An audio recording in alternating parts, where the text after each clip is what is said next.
Janji Allah kepada orang yang berdoa, makanya doa itu benar-benar senjata orang mukmin, melebihi senjata apapun yang dimiliki oleh seseorang. Paling dahsyat itu kalau punya doa. Jadi kalau orang yakin kepada Allah, maka keyakinan dia kepada Allah lebih besar daripada keyakinan dia kepada apapun. Maka selama dia masih bisa berdoa kepada Allah, dia tenang. Ada masalah dikit, oh ilahi. Ada masalah dikit, ilahi. Ada masalah dikit, Rabbi. Terus saja. Ada masalah sepele apapun, minta kepada Allah. Ada masalah apapun, minta ke Allah. Dan kata Nabi, janganlah kalian menjadi lemah dalam berdoa, karena sesungguhnya tidak akan binasa selama seorang masih berdoa kepada Allah Subhanahu wa taala. Itu hadis Nabi dari Aisyah radhiyallahu anha. Janganlah kalian menjadi lemah dalam berdoa. Artinya jadi pundung, jadi putus asa dalam berdoa, karena tidak akan binasa seseorang selama dia masih berdoa kepada Allah Subhanahu wa taala. Jadi kalau kita masih terus mengharap dan meminta kepada Allah, kita nggak akan binasa, kita nggak akan kalah, kita nggak akan rugi. Dan kata para ulama apa? Segala sesuatu di dunia ini akan pergi dan tidak akan kembali.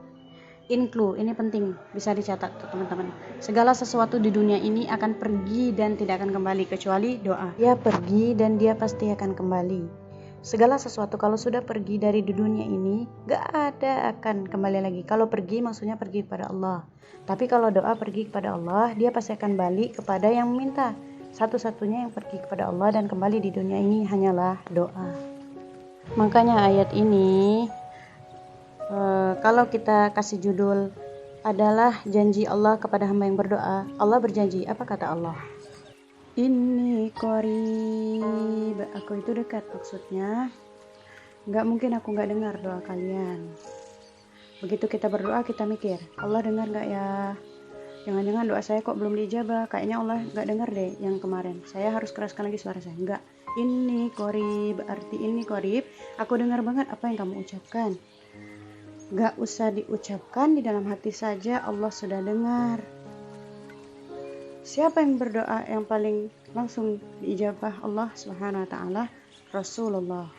Coba teman-teman buka awal juz kedua, itu ayat surah Al-Baqarah ayat 144. Itu gara-gara Nabi ada harapan di dalam hati tapi gak berani ngomong gitu ke Allah, cuma dipendam di dalam hati doang, tapi langsung dijawab Allah. Ayat surah Al-Baqarah ayat 144 yang bunyinya apa? Allah berfirman, qad nara taqalluba wajhika fis sama' falanuwalliyannaka qiblatan tardaha fawalli wajhaka syatrul masjidil haram wa haitsu ma kuntum fawallu wujuhakum syatrah wa innal ladzina utul kitaba la ya'lamuna annahul haqqu mir rabbihim wa mallahu bighafilin amma ya'malun. Jadi ceritanya orang Yahudi suka menghina kaum muslimin gara-gara orang Islam. Kalau sholat itu kan menghadap ke Al-Aqsa, Palestina. Jadi orang Yahudi itu lihat orang Islam itu non-fake, suka niru gitu. Kita sholat menghadap Al-Aqsa, mereka sholat menghadap Al-Aqsa. Berarti agama mereka itu adalah agama yang meniru agama kita, gak original. Sering diperolok-olok. Setiap kaum muslimin sholat dihina sama mereka. Akhirnya Nabi ngerasa sedih. Wah, gimana ya caranya, kata Nabi. Sehingga setiap sore Nabi berdiri di suatu bukit, kemudian lihat ke langit. Cuma gak ngomong, gini aja ke langit. Cuma membatin gitu. Bayangin, pernah gak teman-teman membatin kepada Allah? Ini yang harus kita coba dan kita lakukan. Belajar membatin kepada Allah. Itu romantis banget loh.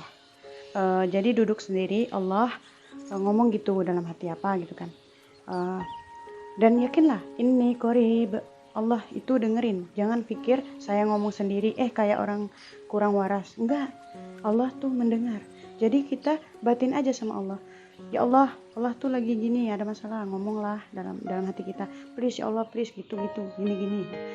Itu kalau kita membatin, inni qarib wa asirru qawlakum aw ijharu bi innahu alimun bidzatis sudur.